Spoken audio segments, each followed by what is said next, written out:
Isang malaking gulo ang kinasangkutan ng dalawang pulis na si Danny at Kaloy. Kahit na alam nilang inosente sila, ay napasama sila sa mga taong dapat hulihin. Yun ay dahil naaktuhan silang nasa loob ng isang bar na kung saan ay hindi pa legal ang pag-ooperate ng nasabing lugar. Nakakaya kayong dalawa. Sa lugar pa talaga na yung kayo nakaisip mag-inom. Ano bang pumasok sa isipan nyo? Hindi na ba talaga kayo nag-iisip? Dahil lang sa babaeng sumasayaw itataya nyo ang tungkulin nyo. Sir, maniwala kayo. Wala kaming ginawang masama ron. Nung dumating ang mga tropa, kararating lang din namin. Wala kaming ibang pake doon kundi ang kausapin na may-ari. Dahil nga alam namin na illegal yon. At bakit nyo kakausapin? Dahil ba pinsan itong si Kaloy ang may-ari? Bakit? Para timbrihan sila at makatakas sila? May nakarating sa akin na impormasyon na kayong dalawa balak yung pagtakpan ng illegal na operasyon ng bar na yon. Sir, hindi naman po namin patatakasin ang mga yun. Kakausapin lang namin na isuko niya sa atin yung mga ginagawa niya. Oo sir, pinsan ko siya. Kaya nga gusto ko siyang itama O ito mga larawan na ito. Paano nyo lulusutan ito? Kitang-kita sa larawan na yun na meron kayong tinanggap na plastic na yan. Nung nakaraang linggo pa yan. Ibig sabihin, nitong nakaraan nyo pa siya nakakausap at meron kayong natatanggap sa kanya. Kaya hindi nyo sinasabi sa akin ang tungkol sa bar na yon. Sir, totoo po ang larawan na yan. Pero hindi naman po pera ang tinanggap namin sa kanya Yang laman ng plastic ay pagkain. Binigyan niya kami ng pansit dahil sobra na yan sa loob. Pero wala po kaming tinatanggap na pera. At itong kahapon lang din po naman namin nalaman na wala pala silang permit.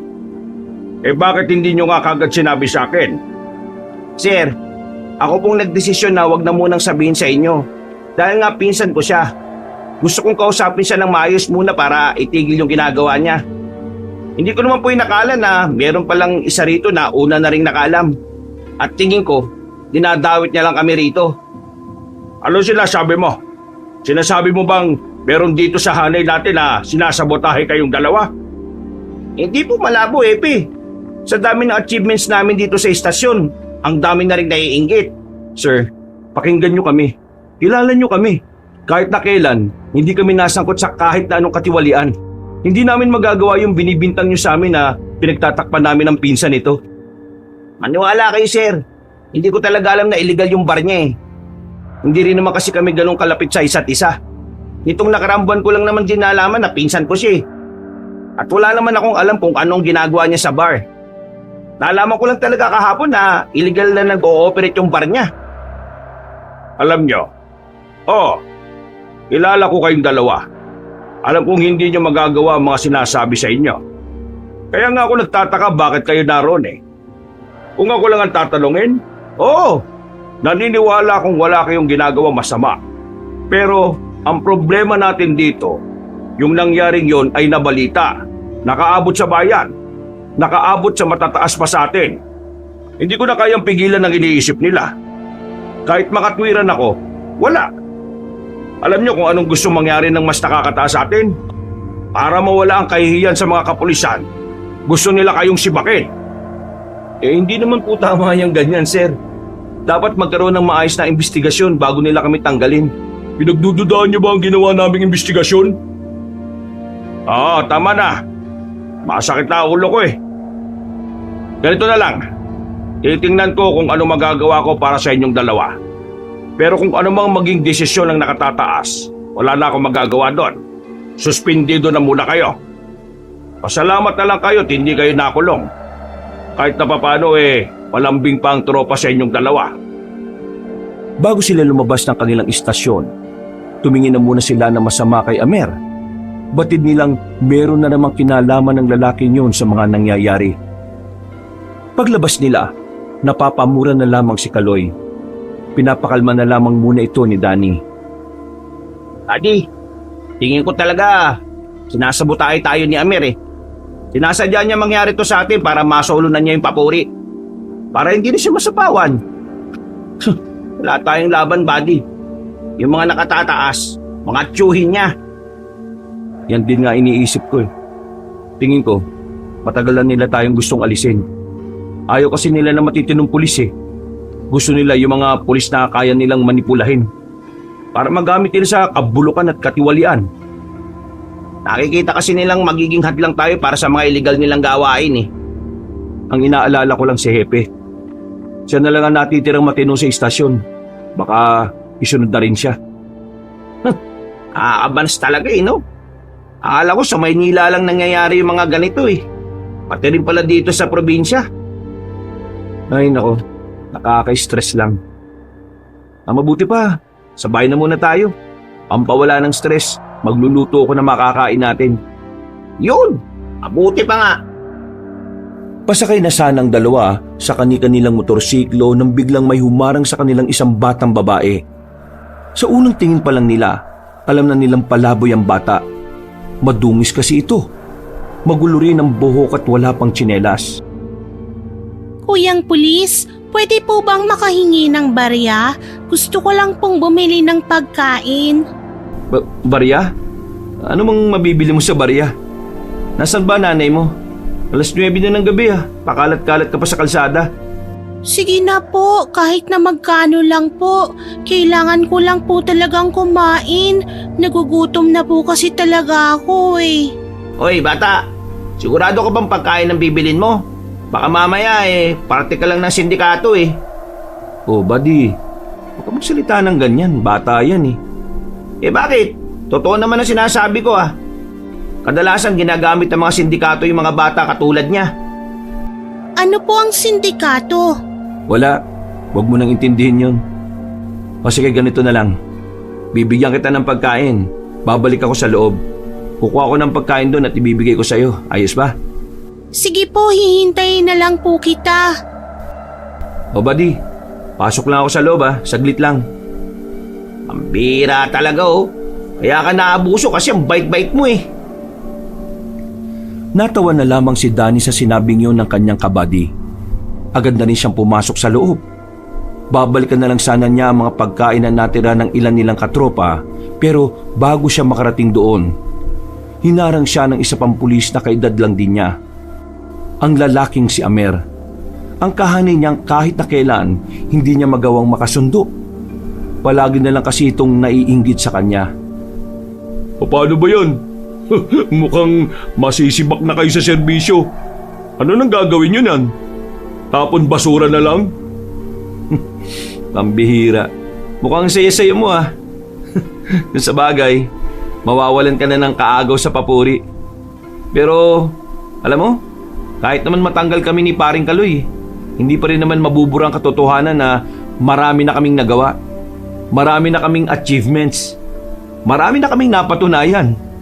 Samantalang yung iba dyan, kailangan pang gumawa ng hindi maganda para lang makausad. Pinaparinggan mo ba ako? Hindi Bakit kita pariringgan? Wala ka namang ginagawang masama, di ba? Isa kang huwarang pulis na dapat tularan ng mga baguhan sa serbisyo. Ay nako, padaanin mo na nga lang ako kasi may kukunin ako sa loob. Danny, tandaan mo to Kapag nawala na kayo rito sa serbisyo, sisiguraduhin ko na hindi na kayo makakabalik pa. Naintindihan mo? Naintindihan ko naman Ang dali-dali lang namang umintindi Ang hindi ko lang talaga maintindihan, kung bakit gigil na gigil ka sa amin. Wala naman kami ginagawa masama sa'yo. Ganyan ba talaga kapag kulang sa aruga? Naiinis ka kapag may taong umaangat kaya gusto mong bumagsak sila? Sa bagay, yung ama at mga tiyuhin mo nga pala, mataas ang tingin sa'yo. Kaya dapat, maabot mo ang tingin nila, kaya ka huwag dahan-dahan ka sa mga sinasabi mo. Wala akong ginagawang masama Lahat ng meron ako ngayon, pinaghirapan ko. Di sige. Yan ang sabi mo O sige na, padaanin mo na ako. Bago ko pa isipin na ikaw ang may pakana ng lahat kung bakit kami matatanggal. Hindi na inintindi pa ni Danny ang binatang si Amer. Binangga na lamang niya ito para tumabi na rin. Nang makuha niya ang pagkain ay agad-agad na rin siyang lumabas. Pero pagbalik niya kay Kaloy, wala na ang batang babae. Oh, nasan yung batang nanghihingi? Biglang may dumating na babae kanina. Nanay niya raw. Ayun, kinuha siya. Mukhang parehong palaboy Bakit naman hindi malang hinintay itong pagkain? Pambihira naman Abay, ewan ko. Ang weirdo nga nung nanay eh. Natataranta ng malaman na pulis ako. Baka nga mamaya parte sila ng sindikato eh. Uy, huwag ka nga judgmental. Parang hindi ka naman pulis. Ano ka ba? Yung mga ganong estilo, dapat alam mong malaki ang tsansa na parte sila ng sindikato. Tingnan mo, oh, natataranta nung kinuha niya yung anak niya. Kung wala silang ginagawa masama, di sana hindi siya matatakot sa akin. Ay nako, tara na nga. Oh, anong gagawin mo dyan? E di kainin na lang natin. Nakakaya naman sa mga kasama natin kung ibabalik ko pa. Ikaw kumain yan ha. Sawang-sawa na ako dyan eh. Sabay na sumakay ang dalawa sa kanilang motor. Makalipas lang ang ilang minutong biyahe, agad na rin silang nakarating sa kanilang barangay. Ang barangay na kanilang kinamulatan ay tahimik, mapayapa at maayos. Hindi to gaya ng ibang barangay na maraming kabahayan na halos magkakadikit. Ang sa kanila ay may mga agwat. At hindi pa ganoong karami ang mga poste na may ilaw. Pero ganun pa man, masigla naman ang barangay nila kapag sa araw. Sadyang nakabibingi lang talaga ang katahimikan doon kapag sumasapit na ang dilim. Muntikan ka na sumemplang kanina. Lutang ka ba? Anong lutang? Ang dilim-dilim kasi dun sa bungad eh. Lintik naman kasing kapitan dito. May pondo, hindi man lang lagyan ng ilaw yung mga parting madilim. Uy, baka may makarinig sa'yo. Pulis ka pa naman. Uy, bakit? Totoo naman ah. Yung mga madidilim na parte ng lugar natin, pwedeng tambayan ng mga masasamang loob yan. Tingnan mo, saka lang papakabit ng ilaw yan kapag may napahamak na. Ini-stress mo palagi sarili mo. Tara na nga sa loob, makapagluto na ako. Eh, wala ka pa pakialam dito sa atin? Buang, malamang meron. Pero ba't ko isasabay yung bagay na yan eh? Problemado pa nga tayo sa nangyari kanina, di ba? Mas yun ang iniisip ko. Kasi, paano kapag nasibak tayo? Hindi na tayo makakabalik sa serbisyo. Masasayang lang ang lahat ng pinaghirapan natin ng maraming taon. Sa sinabing yun ni Danny ay tuluyan ng natahimik si Kaloy. Tila napagtanto na rin kasi nito na nakakapanghinayang nga kung mawawalan sila ng pwesto sa kapulisan. Pumasok na lamang sila sa loob. Pagkatapos magluto ay tumambay sila sa bakuran. Sabay silang kumain sa mahabang lamesa na yari sa kawayan. Buddy, may tanong ako pero wag mo akong tatawanan ha. Kung joke na naman yan na corny, wag na. Hindi, seryosong tanong to. O ano ba yan? Naniniwala ka ba sa aswang? Ano? Aswang? Bakit? Anong meron? Basta, sagutin mo muna. Naniniwala ka ba? Oo, naniniwala naman ako. Kasi yung lolo ko sa Bacolod, inatake ng aswang yun nung binata pa raw siya dati. Bakit ba kasi? Nabalitaan mo ba yung nangyari doon sa kaklase natin nung high school, si Reyes? O anong meron dun? Ayaw pa kasing sabihin eh. Pabitin ka pa eh. Patay na yung pre. Ano? Patay na? Teka. Bakit? Di ba pulis din yun? Kakapasok lang sa kapulisan nung nakaraang taon? Anyari? Pinatay daw eh. Pero parang hindi naman daw tao yung pumatay. Parang aswang nga daw. Paano naman nila nasabing aswang ang pumatay? Malay nyo naman tao lang din. Maangas na pulis din kasi yung isang yun eh. Sa nasagap kong balita pre, parang kinaukaw daw yung tiyan eh. Malala buddy, parang inimbalsa mo daw. Ang sabi pa nga ng kaibigan ni Reyes, babae daw yung dumali. Babaeng aswang. Kasi nakipagmotel daw siya. Ha? Di sa motel pala siya natagpo ang patay. Oo nga buddy, doon mismo. O tingin mo, aswang kaya talaga yung dumali kay Reyes? Aba, bakit ako tinatanong mo? Kinukwento mo nga lang sa akin eh. Malay ko ba kung may say ka ron? Di ba, sabi mo lolo mo inatake rin ng aswang? Ang alam ko lang, ang mga aswang, hindi sila umaatake kapag maraming tao. Mailap din sila sa tao eh. Kaya, imposible na aswang ang pumaslang kay Reyes kung maraming tao sa motel. Madaling araw daw nangyari. Kesa iniisip natin to, bakit hindi na lang tayo mag-inom? Para naman mawala tong stress natin. Ay nako, sige na nga. Mga ilang sandali lang ay naubos na rin nila ang kanilang kinakain at iniinom.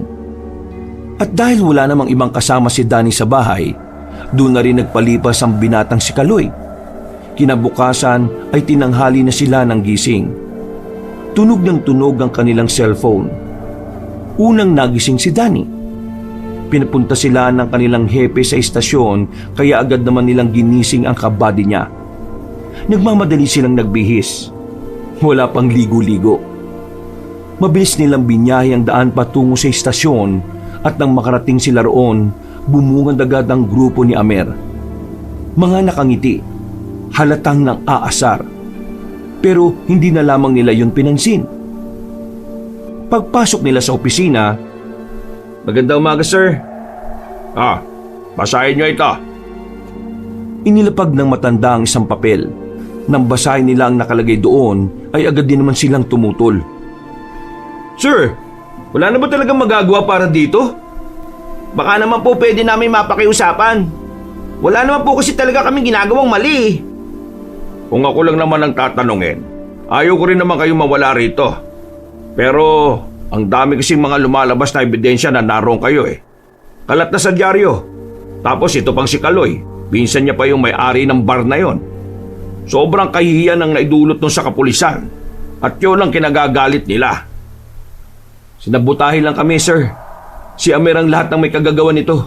Sinetap niya kami, nariniwala naman ako na wala kayong ginawang masama.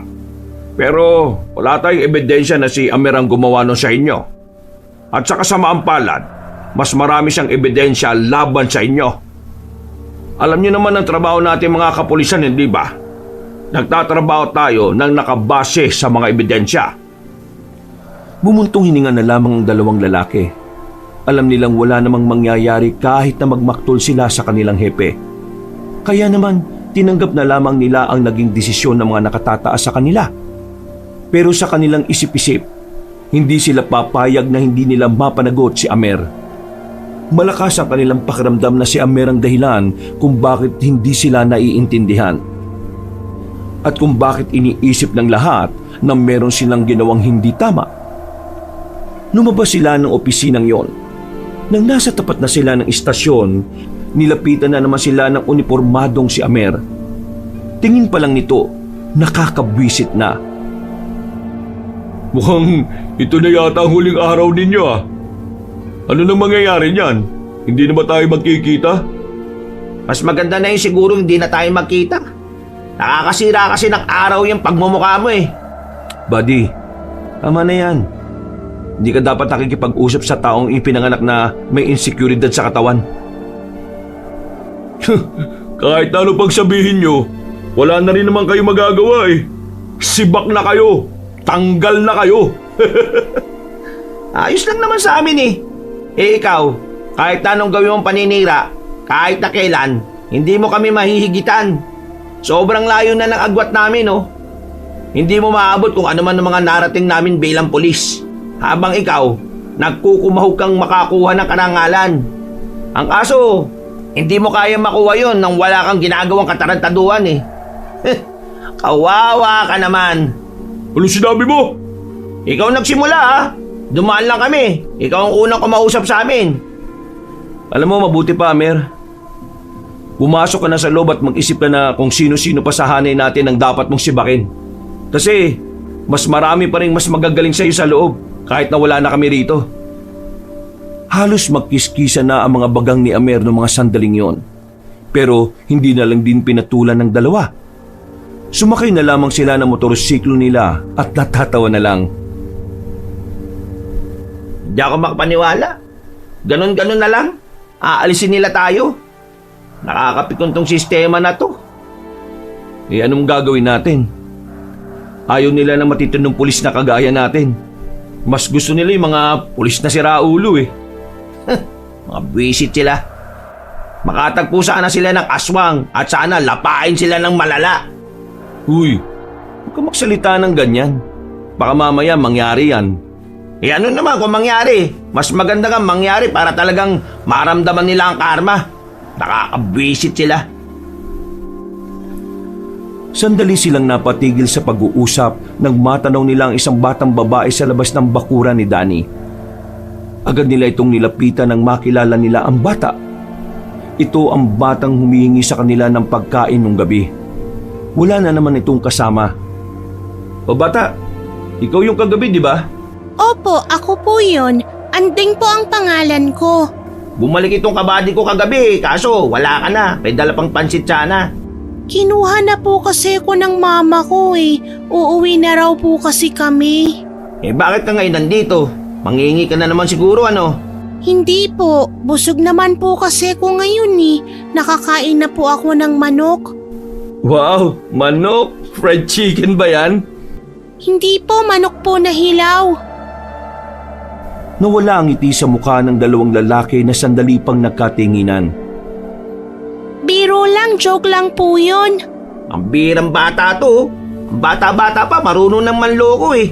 Pasensya na po, natuto lang po akong magbiro sa mga batang naririnig ko. Ano bang pangalan mo? Andeng po ang pangalan ko at ang pangalan naman po ng mama ko ay Anita. O siya, sige na. Maglakad ka na at baka hinahanap ka na ng nanay mo. Teka, anong nangyari dyan sa braso mo, bata? Kalmot lang po yan. Inaabuso ka ba ng mama mo? Hindi po. Sobrang bait po ng mama ko sa akin. Kapag po may masamang tao, siya po ang pumapatay. Siya po ang nagtatanggol sa akin. O sige na, umalis ka na. May gagawin pa rin kami. Hanggang sa susunod po nating pagkikita. Naglakad na ang bata. Masigla pa itong tumatalon-talon. Nakangiti at kitang-kita nila ang pagiging inosente nito. Bigla tuloy na miss ni Kaloy ang kanyang anak na nasa malayo. Ay nako, kumusta na kaya si Karen sa Maynila? Namiss mo anak mo, no? Palagi ko naman siyang namimiss eh. Pero wala akong magagawa. Sa dami na kasalanan ko kay Alisa, malabong magkita na kami ng anak ko. Yan ka naman kasi, buddy. Nung nagbubuntis pa lang si Alisa, hindi ka pa nagtino. Puro ka babae. Yan tuloy. Sinilang ang anak mo nang hindi ka niya nakikilala. Oo na. Alam ko namang mali yung ginawa ko dati. Pinagsisisihan ko na yun. Kaya nga nagbago na ako, di ba? Kaso, huli na. Wala na rin namang nagbago sa sitwasyon. Siguro, masaya na lang ako kasi nakita ko siya kahit nasa larawan lang. Malaki na nga siya, pre. Parang kagaya siguro ni Andeng. Ayos lang, buddy. Alam ko naman balang araw makikita rin kayo ng anak mong si Karen. Ay, nako. Sana nga, buddy. Sana nga. Mga ilang sandali lang ay umalis na rin muna ang lalaking si Kaloy. Naiwang mag-isa si Danny sa bahay niya. Napabuntong hininga na lamang siya habang sinusuyod ng tingin ng paligid. Bigla niyang na-miss ang kanyang mga magulang. Ang mga magulang niyang nasa ibang bansa na. Nagpaiwan na lamang siya sa probinsya nilang yon para sa kanyang trabaho. At ngayong nasibak na siya sa serbisyo, paniguradong mas mababagot na siya sa kanyang pag-iisa. Naku, ano na kayang gagawin ko ngayon? Mukhang kailangan ko nang makahanap agad ng magandang trabaho. Nababaka mo. Meron akong alam. Agad na napalingon ang binatang si Danny sa pintuan nang marinig niya ang tinig na yon. Nakita niya ang isang matandang lalaki na nakatayo roon. Nakasuot ito ng kaswal, itim na coat at itim na slacks.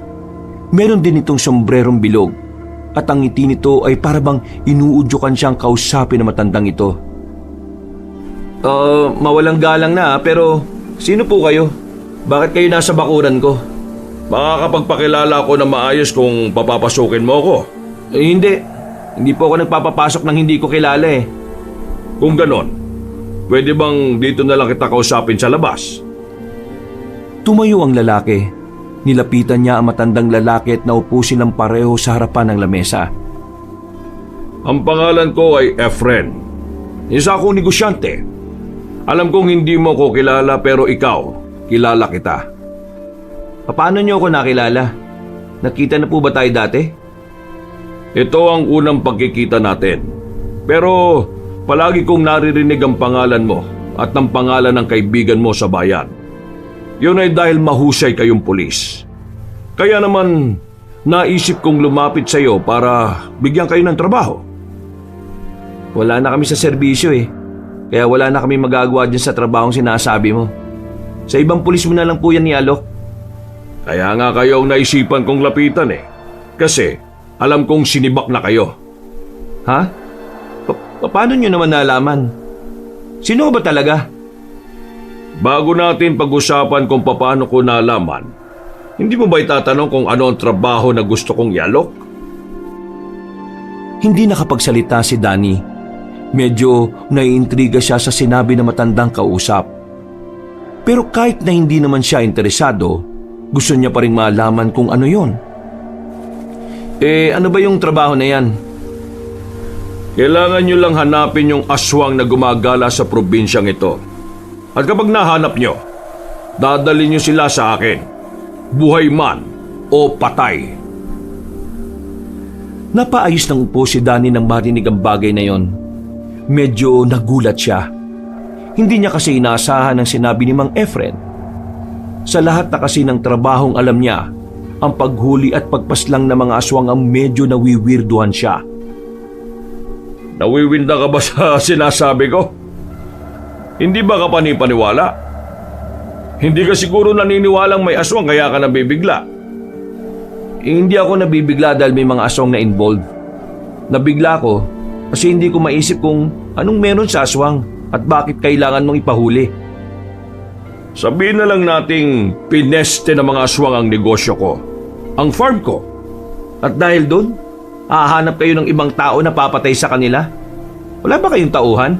May mga tao naman ako, pero hirap na hirap sila. Kaya naman, tingin ko kailangan ko na talagang humingi ng tulong sa mga taong talaga namang bihasa. At kayong dalawa ang naisip ko.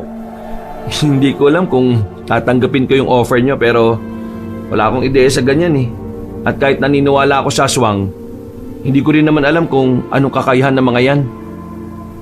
Hindi naman kita minamadaling magdesisyon. Ang akin lang naman, pwede mo kaming pag-isipan. Wala naman akong ibibigay na deadline. Pero mas maganda sana kung malalaman ko ang desisyon mo bago ang linggo. Huwag ka mag-alala. Malaki ang sahod na ibibigay ko sa inyo. Pag-isipan nyo ito mabuti. Baka dumating yung oras na bigla kayong mangailangan ng pera. Nandito lang ako. Ito ang card ko. Tawagan nyo na lang ang nakalagay na numero kung magbago ang isipan mo. Tumayo na matandang lalaki. Tumingin pa ito sa kanya ng nakangiti. Nagugulahan naman si Danny kung ano ang ibig sabihin ng ngiting yon. Pero hinayaan na lamang niyang makalabas sa matandang si Efren. Kumuhay pa ito sa kanya bago sumakay sa sasakyang naghihintay sa tapat. Napapailing na lamang si Danny. Nawiwirduhan sa matandang hindi niya naman inaasahan na darating ng umagang yon. Samantala, agad niya namang tinungo ang bahay ni Kaloy. Saktong inabutan niya ang kabady na nag-iigib ng tubig sa dibombang tubigan. Napatingin ito sa kanya at agad na lumapit. Hindi na nagpaligoy-ligoy pa si Danny. Naikwento niya na kagad ang inaalok sa kanya ni Mang Efren. Patusin na natin! Ano? Patusin? Iyoko nga. Di natin alam kung anong peligrong naghihintay sa atin eh. Aswang yung makakalaban natin, buddy ah. Anong alam natin dun? Buddy, aswang lang yun. Mas malala pa sa mga nakakalaban natin dati sa mga operasyon natin. Yung mga nakalaban natin sa operasyon natin, naidaan natin sa profiling. Kaya may alam tayo kung paano sila haharapin. Ito, aswang tong sinasabi niya. Wala tayong kaalam-alam. Walang magagawa ang profiling natin sa mga aswang na yun. Kung ayaw mo, ayos lang. Pero ako, tutuloy ako. Na, bigyan mo sa akin yung number, tatawagan ko kagad. Uy, ano ka ba? Di pa nga natin kilala yung matandang yun eh. Baka mamaya modus lang yun. Pre, kailangan ko ng pera. Sobrang kailangan ko ng pera. Di, papairamin muna kita. Kaya hintayin na lang natin yung huling pera natin sa serbisyo. Buddy, tinawagan ako ng mama ni Karen. Nasa ospital ang anak namin. Sakit sa bituka, pre. Kailangan niyang maoperahan. Hindi mangyayari yun kung wala akong malaking pera. Wala rin pera si Alisa. Ako lang ang inaasahan nila. Hindi na nakapagsalita si Danny. Naintindihan niya ang nararamdaman ni Kaloy. Kaya kahit na hindi niya gusto ang trabahong yon, pumayag na lang din siya. Kung napipilitan ka lang, wag na pre ha. Kakayanin ko naman siguro mag-isa ito. Sira, pababayaan ba kitang mag-isa sa ganon? Siyempre hindi, no? Sasama na kita. Para naman to sa inaanak ko eh. Buddy, maraming salamat ha. Sobrang salamat talaga. Wala yon. Ano pat naging magkaibigan tayo at naging magkumpare. Magka-partner pa sa serbisyo. Basta, ito lang ipangako mo sa akin ha. Dito sa papasukin nating trabaho, huwag kang mamamatay. Tandaan mo, may anak ka pang naghihintay sa'yo. Matapos ng usapan na yun ay agad na rin namang nilang kinontak ang numerong nasa card. Kinagabihan lang din, tumungo na rin sila sa tagpuan na sinabi ni Mang Efren, ang plaza. Nasaan ba yung sinasabi mo? Anong oras na oh? Alas 9 na. Tayo na lang ang narito. Maghintay pa tayo ng konti. Wala pa naman tayong 1 oras dito eh. Oh, ayun. May matandang lalaki oh. Yun na ba yun? San? Oo, yun na nga. Pero bakit mag-isa lang siya? Sinalubong na nila ang matanda, kaya naman agad na rin nila itong kinausap. Mang Efren, tama ba? Oo, ako nga. Mabuti naman at pumayag kayo sa offer ko. Halika kayo. Sumunod kayo sa akin at nang mapag-usapan na natin ang mga bagay-bagay. Teka. Saan ba tayo pupunta? Huwag kayo mag-alala. Wala naman akong gagawing masama sa inyo eh.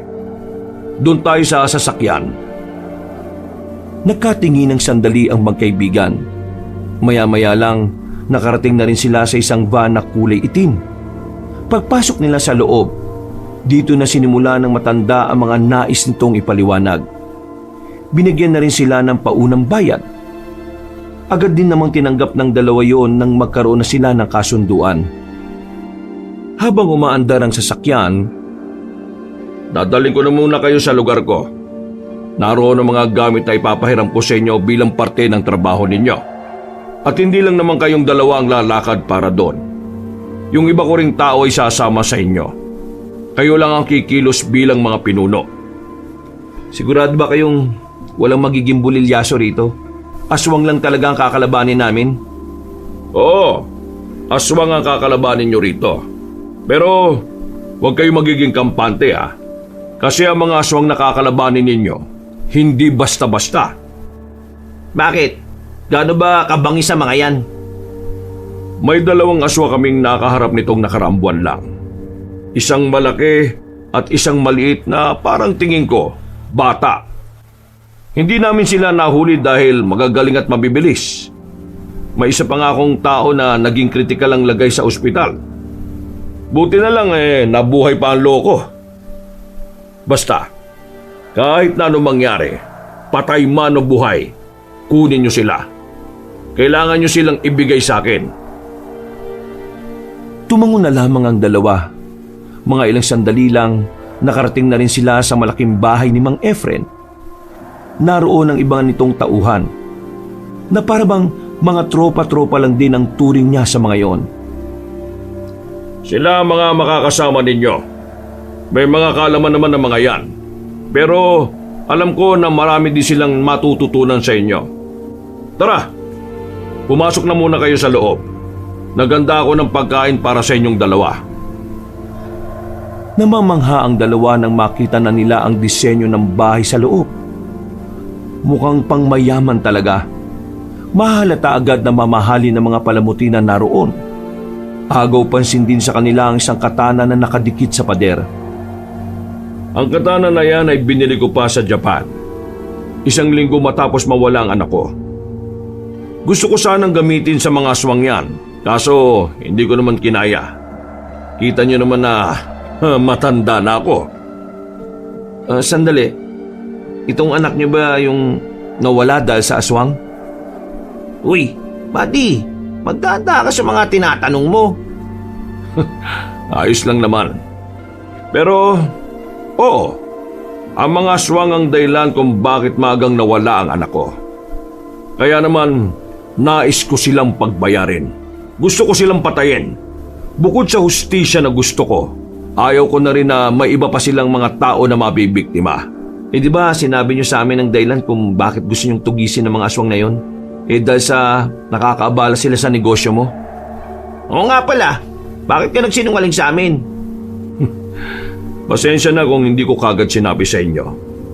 Naisip ko kasi na kung sinabi ko kagad sa inyo ang tunay na dahilan, baka hindi kayo pumayag. Baka isipin nyo na gagamitin ko lang kayo para makaganti. Pero ganun naman ang kalalabasan nun, di ba? Okay, sige. Sabihin na natin gagamitin mo kami para maiganti ang anak mo. Pero ito lang ang iniisip ko Sigurado bang 2 aswang lang ang kakalabanin namin? Sa pagkakaalam ko, mayroon lang 2 aswang na kailangan kong iligpit. Sila ang mga aswang na pumaslang sa anak ko. Pero kung sakali mang meron pang iba, nasa sa inyo na yon kung papalagan nyo. Ang akin lang, itong isang babae at isang batang babae na aswang. Sila ang dapat na mahuli. Ano, buddy? Tingin ko, itong aswang na pumaslang sa anak ni Mang Efren may kinalaman din doon sa pumaslang kay Reyes. Teka, sino naman tong Reyes na ito? Pulis din po. Napatay siya nitong nakaraan. May kumakalat na balita na aswang daw yung dumali. Babaeng aswang. Pinatay pa raw siya sa motel Kung ganon, gawain na pala talaga ng aswang na yon ang mambiktima. May alam ba kayo kung bakit nila ginagawang pumatay? Hindi ko rin alam. Pero base sa naiisip ko, baka puro lalaki lang ang pinapaslang nila. Bukod kasi sa anak ko, meron pa silang muntikan ng mapatay Buti na lang at narespondihan kagad. Puro lalaki? May galit yata sila sa mga lalaki. Kaya talagang dapat mag-ingat pala tayo. Sabay-sabay na silang kumain ng mga sandaling yon. Kahit na hindi pa nila lubos na nakikilala matanda, masasabi nilang dalawa na kahit papaano magaan naman ang kanilang pakiramdam. Komportable sila rito. Wala silang nararamdaman na kahit na anong negatibo. Ang mga pakiramdam na yon ang nakakadagdag pa sa dahilan para tulungan nila ito. Bukod sa pera, tila nagkaroon sila ng bagong dahilan para hanapin ang mga aswang. At yon ang mapigilan na kasamaan at maaaring gawin ng mga yon. Pasensya na kayo kung hindi ko na muna kayo may hahatid Kailangan ko na muna kasing magpahinga. Medyo sumasakit na naman kasi ang dibdib ko Okay lang ho. Wala naman pong problema. Ihatid naman po kami ng mga tao ninyo Sige na po, magpahinga na lang muna kayo. Kaya na namin ang mga sarili namin. Makakaasa kayo na magagawa namin ang trabaho na binigay ninyo. Ngumiti na lamang ang matandang lalaki sa kanila. Sumakay na rin sila sa sasakyan at agad na umalis. Nang makarating na sila sa kanilang baryo, biglang napaisip si Danny habang naglalakad sila. Tama ba itong pinasok natin? Oo, kailangan natin ng pera. Pero, legal ba to, pre? Wala na tayo sa serbisyo, pre. Katatanggal lang sa atin, di ba? Nakalimutan mo na ba yun? At ang dadali naman natin, aswang, hindi naman tao. Wala namang batas na ginawa na nagpoprotekta sa buhay ng aswang, di ba? Kung sa bagay, may tama ka naman. Sino yun Yung bata? Si Anding? Ano na naman ang ginagawa ng batang yan dito? Binilisan nila ang kanilang paglalakad para lapitan ng bata. Pero nang makita sila nito ay agad itong tumakbo paalis. Nag-aalala si Danny na baka kung anong mangyari sa batang yon. Lalo na at may mga hinala na may aswang na gumagala-gala sa kanilang lugar. Saan ka na naman pupunta? Sandali, susundan ko yung bata. Baka mamaya mapano yun Uy, ano ka ba? Di mo naman anak yun Pabayang magulang ang meron nyo tapos ikaw ang Kung may mangyari doon sa bata tapos wala tayong ginawa, makakaya mo bang isipin yon? Alam mo naman na may aswang eh. Ay nako, tigas ng bumbunan mo. Bahala ka na nga. Hindi na inintindi pa ni Danny ang kanyang kaibigan. Agad-agad na rin siyang tumakbo.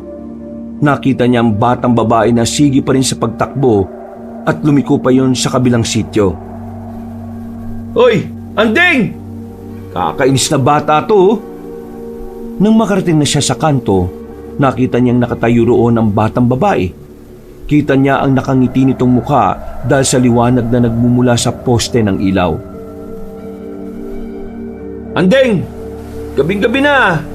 Ano pang ginagawa mo sa labas? Nasaan na naman ba nanay mo?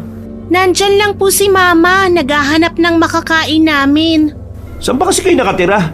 Taga dito ba kayo? Hindi po. Anong ginagawa nyo rito? Naghahanap po si Mama ng pagkain. Oo na, sinabi mo na nga, di ba? O siya. Turo mo sa akin kung nasaan ang nanay mo at ihatid na kita sa kanya. Kuyang Pulis, sama ka sa akin. Oo nga, ihatid nga kita sa nanay mo. Hindi, sa iba tayo pupunta. Ha? Saan? Basta, sama ka sa akin. Hindi na. Kung sa iba tayo pupunta, hindi ako sasama sa'yo. Baka mamaya magalit pa ang nanay mo. At saka, delikado na para sa'yo na nasa labas ka pa, no? Bakit po delikado? Dahil po ba sa mga aswang? Teka, paano mo nalaman yung tungkol sa mga aswang? Ibig sabihin, totoo pong may aswang? Hoy, bata, totoo talagang may aswang ha. Kaya nga ikaw, hindi ka na dapat nasa labas pa ng ganitong oras. Halika na. Uy! Jesus, pambira. Takbo ng takbo. Kabayo ka bang bata ka? Hinabol niya ulit si Anding. Pero nang lumiko ulit ito sa isa pang kanto, laking pagtatakanan niya nang hindi na niya nakita roon ang bata. Bigla itong nawala. Malaking palaisipan sa kanya kung ano ang ginawa ni Anding. Pero inisip na lang niya na baka pumasok ang batang yon sa halamanan. Papasok na rin sana siya roon nang biglang dumaan naman ang kanyang kaibigan na si Kaloy. Uy, pambira naman. Ano bang gagawin mo dyan? Oh, akala ko nauna ka na. Sinundan kita. Nag-aalala kasi ako na baka mamaya makaharap mo yung aswang na mag-isa ka lang. Wala pa naman tayong dalang baril. Si Anding yung bata. Biglang nawala nung lumiko dito. Baka ako nandito sa halamanan. Hayaan mo na si Anding. Sa kakasunod mo, ikaw naman ang mapapahamak. Pero, Ay, naku, huwag ka nang pero-pero pa. Tara na! Napapailing na lamang ang lalaking si Danny nang maglakad na rin sila paalis. Hanggang sa makauwi na siya sa kanyang bahay. Hindi pa rin mawala-wala sa isipan niya ang bata. Sa kakaisip niya ay nakatulog na rin siya kalaunan. Kinabukasan, agad na napabangon si Danny para isara ang bintana.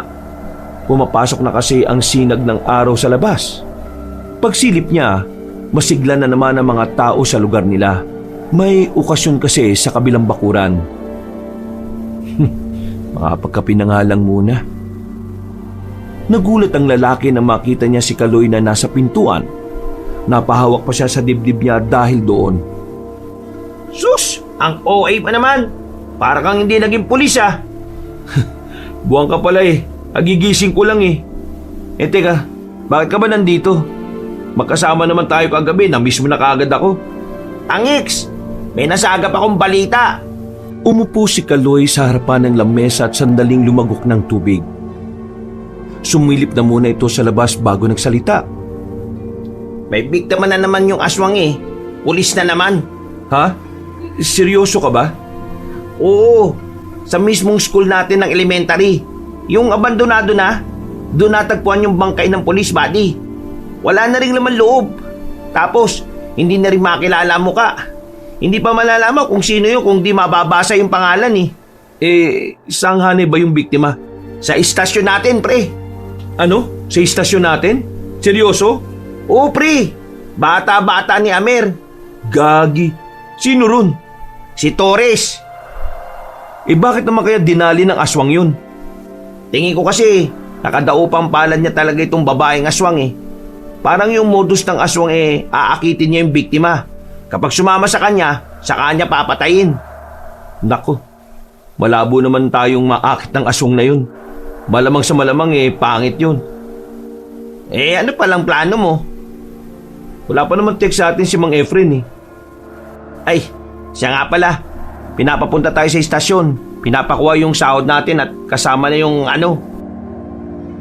Napalingon silang dalawa sa labas na makita nila ang kanilang hepe o ang matandang mas sanay silang tawagin bilang Mang Onyok. Si Mang Onyok kasi ay matagal na nilang kilala. Kalugar din nila yon pero lumipat na rin ng tirahan. Nagtataka ang magkaibigan kung bakit naroon ang hepe nila. Hindi to uniformado, kaya alam nilang hindi to naka-duty. Oh sir, bakit kayo nandito? Hindi niyo ba muna ako palalapitin at papapasukin? Agad-agad na lumapit ang lalaking si Kaloy at binuksan ng kawayan na gate. Papasok na sana ang matanda sa loob ng bahay ay agad nitong inilapag ang pang-almusal na daladala. Bumili ako ng pagkain para sabay-sabay na tayo mag-almusal. Nagkatinginan si Danny at Kaloy. Napapaisip sila kung ano ang pakulo ng kanilang hepe. Kahit kailan kasi, hindi naman ito sumabay sa kanila sa hapagkainan. Kahit nga sa mga handaan o okasyon, palagi itong nagpapahuli. O ano bang tinitingin-tingin nyo? Kakain ba kayo o hindi? Kasi sir, naninibago kami sa inyo Hindi nyo naman po kasi ugali makisabay. Magmula ngayon, makikisabay na ako. At magmula ngayon, huwag nyo na rin akong tatawaging sir o kaya hepe. Bakit naman? Nag-resign na ako. Ano ho? Bakit ka naman nag-resign? Wala nang matinong pulis sa istasyon natin Nang nawala kayo, alam ko na rin mawawalan na rin ako ng gana. Isa pa, balak na rin naman nila akong tanggalin kaya inunahan ko na. Hindi ko na kaya ang sistema Mabubulok lang ako kung mananatili pa ako. Bago pa nila ako ma-impluwensyahan, umalis na ako. Sira ulo talaga yung mga nakakataas sa atin no? Sino ipapalit sa inyo? Si Amer? Bugok naman ang isang yun. Inalis na nila ang lahat na matitinong pulis kasi gagawin na nilang pugad ng ilegal yung istasyon natin. Wala na tayong magagawa. Ang mahalaga, nailayo natin ang sarili natin sa kanila. Madadamay pa tayo sa mga ginagawa nila Ay, siya nga pala. Nabalitaan niyo na ba yung nangyari kay Torres? Oo, kakasabi lang sa akin ni Kaloy ngayon lang, bago kayo dumating. Naniniwala ba kayong aswang ang dumali sa kanya? Kung ako lang naman ang tatanungin, oo, naniniwala ho ako. Ako rin naman Kung aswang nga ang pumaslang kay Torres, edi mahihirapan sila mahanap yon. Naniniwala ba kayo sa aswang? Ako ba talagang tinanong mo Baka hindi mo alam. Nung binata pa lang ako sa Guimaras ang dami ko nang nakikitang kanyang kapag alas 6 ng gabi hanggang alas 7. Buti na lang naniniwala ka sa mga aswang. Hindi na kami mahihirapang ipaliwanag sa iyo kung ano man ang... Buddy! O bakit? Kailangan ba talaga niyang malaman? Hoy, nagbubulungan pa talaga kayong dalawa sa harap ko. Alam ko na naman kung ano yan Huwag kayong mag-alala. Pagtapos kong mag-resign, nakausap ko kaagad si Efren. Magkakilala ho kayo? Oo, pero hindi kami malapit sa isa't isa. Magkumpare kami sa anak ng isang retired army. Sinabihan ka rin ba niya tungkol sa pagtugis sa mga aswang? Sa totoo lang, hindi ko naman kailangan ng pera mula sa kanya. Gusto ko lang talagang maiba naman ang kinakalabang ko. Interesado ako makapaslang ng aswang. Magkakasama ka na pala namin yan. Parang gano'n na nga. Buti naman. Kahit na papaano meron pa rin tayong trabaho na kung saan kasama ka namin. Nakakamiss din kaya yung dati, Hepe.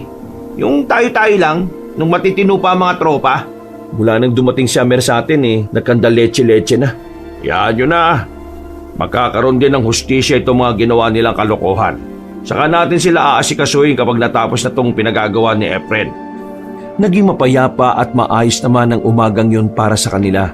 Pagdating ng kinahapunan, sabay-sabay na silang nagtungo sa bahay ni Mang Efren. Nakahanda na mga tao na matandang mayaman ng mga sandaling yon. Mabuti naman at pinaunlakan mo ang imbitasyon ko, Hepe. Na malaman ko na makakasama ko yung dalawang ito, hindi na ako nagdalawang isip. Pero Bakit mas pinili mo ito kaysa sa pagiging pulis? Ang totoo niyan, kung ako ang papipiliin, magiging pulis pa rin ako. Pero hindi na sa dating lugar na kinalalagyan namin. Hindi na ako masaya ron eh. Puro kabulukan na lang ang nararanasan ko. Total narito naman na kayo. Mas maga kayong aalis ngayon. Ito ang unang araw ng inyong magiging trabaho. Mataas ang paggalang ko sa inyong tatlo. Alam ko kung gaano kayo kagagaling ng mga pulis. Huwag kayong mag-alala. Mas maganda ang balik nito sa inyo. Hindi ko naman iniisip ang pera eh. Gusto ko lang talagang maranasan naman to. Epe, kung ayaw mo ng pera, bigay mo na lang sa akin ha. Kailangan ko eh. Gusto ko naman ng pera, pero hindi ko yun iniisip. Pero sige, hahatian pa kita. Ayos, the best ka talaga, Hepe. Sana ako rin, di ba? Oh, tara, sumunod na kayo sa akin. Ipapakita ko na sa inyo ang mga armas na gagamitin ninyo. Sinundan na nila matandang lalaki hanggang sa narating na nga nila ang isang malaking silid na kung saan punong-puno ng baril ang mga yon. Friend, lisensyado ba ang latang ito? Kung malaman to ng kapulisan baka madali ka. Lisensyado ang iba dyan, pero karamihan hindi. Naipon ko ang mga yan, galing pang Canada ang halos lahat. Inipon ko para lang talaga rito sa mga aswang na dumali sa anak ko. Mang Efren, matanong ko lang ho pulis ba ang anak ninyo? Napapansin kasi namin, halos lahat ng biktima ng aswang na yun pulis. Hindi pulis ang anak ko, pero marami siyang kaibigan na pulis. Kung totoo nga puro pulis ang mga pinapatay ng babaeng aswang, hindi malabong nadamay lang ang anak ko. Huwag kayong mag-alala, Mang Efren. Kami nang bahala sa aswang na yun. Isa-isa na nilang ibinaba ang mga baril na nakadikit sa pader. Magaganda ang napili nila. Mas matataas ang kalibre. Maya-maya pa, lumabas na rin sila. Hindi na sila gumamit ng sasakyan. May malapit kasing kagubatan doon at yun ang una nilang pinuntahan. Makinig kayo lahat. Ako na muna magiging pinuno ninyo. Alam kong hindi naman tayo magkakilala, pero gusto ko sana magkaisa tayo. Sana sumunod kayo kung ano man ang sasabihin ko. Magaling na pulis si Hepe. Marami na siyang napatunayan. Kaya siguradong hindi niya tayo pababayaan. Makinig lang kayo at mahuhuli natin ang mga aswang na yun. Napatango na lamang ang kanilang mga kasamahan. Pinagpatuloy na rin nila ang paglalakad.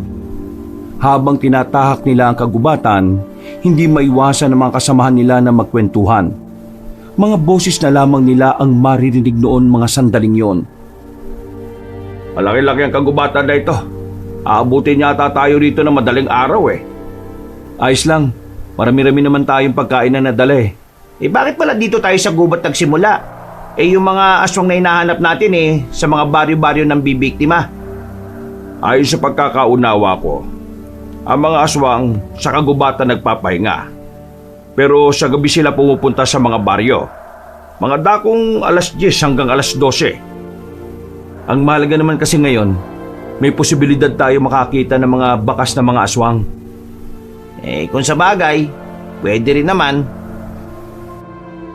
Napatigil sila nang meron na silang nakitang isang tila abandonadong kubo. Sinenyasan ni Mang Unyok ang mga kasamahan nila ng magdahan-dahan. Nang makalapit na sila roon, wala silang inabutan na tao. Wala rin silang nakitang gamit sa loob ng kubo. Akala nila ay pangkaraniwang kubo lamang yon ng mga mangangaso. Epe, tingnan nyo itong nasa ilalim Mga buhok yata yan Bakit may ganyan dyan? Buhok to ng lalaki tsaka ng babae. Kung tamang hinala ko, baka ito yung buhok ng mga nabiktima nila. Ibig sabihin, kinakalbo nila? Oo, parang kinakatay siguro nila. Pero bakit yung mga nabiktima nila inaalisan nila ng laman loob? May dalawa kasi silang paraan kung paano nila kakainin ng tao. Pwedeng hilaw, pwede rin namang niluluto nila. Kapag hilaw, siguro yun yung nangyari sa mga biktima nila. Well, wala tayong magagawa dito. Kaya tara na, ipagpatuloy na natin ang paglalakad natin. Sa kanilang pagpapatuloy, marami-rami pa silang nakitang bakas na mga aswang. Merong mga damit na natuyuan ng dugo. Meron din namang mga sapatos na hinihinala nilang biktima ng mga aswang. Nilibot nila ng nilibot ang kagubatan hanggang sa abutan na nga sila ng 3:00 na madaling araw. Dito na nila naisipang bumalik. Palagi kasi nila, napunta na nila lahat ng sulok ng gubat. Negative. Uwi na lang muna tayo. Babalikan na lang natin sila ulit bukas. Baka natunugan na tayo ng mga aswang. Nang makabalik na sila sa bahay ni Mang Efren, ibinalik na muna nila ang mga armas. Kailangan na nilang magpahinga. Inalok sila na matulog na sa bahay ng matandang lalaki, pero dahil hindi sa komportable, pinili na lamang nilang umuwi sa bahay ni Danny. Pre, timpla ka ng kape natin. Nandun sa kusina, maraming kape. Matamis ba? Sakto lang. Hepe, hindi pa rin ako makapaniwala na kasama ka namin sa trabaho ngayon. Parang kailan lang nasa iisang istasyon lang tayo eh. Ako nga rin eh. Alam mo, pakiramdam ko nga, hindi tayo pulis kapag hindi tayo naka-uniforme. Hepe, hindi na tayo pulis. Sinibak na kami. Umalis ka naman. Kahit anong mangyari, pulis pa rin tayo. Uniforme lang ang wala sa atin. Pero yung totoong puso ng pulis, nandito pa rin. May plano ka bang bumalik sa serbisyo? Kung papala rin oo naman. Buhay ko na ang pagpupulis eh. Kayo ba? Oo naman. Pero napag-usapan namin ni Kaloy na baka sa Maynila na kami. Bulok ang sistema rito sa atin eh. Mas maraming bulok na pulis sa Manila. Mag-iingat kayo ron. Oo naman. Hindi kami magpapa-impluwensya sa kanila sakaling doon na nga kami magiging pulis. Siya nga pala. Pwede bang dumito na muna ako matulog? Mag-aalas 4 na kasi. Delikado na kung maglalakad pa ako na mag-isa. Ayaw ko na rin namang magpahatid sa inyo. Ayun naman, Hepe. Wala namang problema. Sama-sama tayo na matutulog dito. Tinapik na lamang ni Mang Onyok ang binatang si Danny. Maya-maya lang, matapos magkape ay naglatag na lang din sila ng mahabang banig sa sala.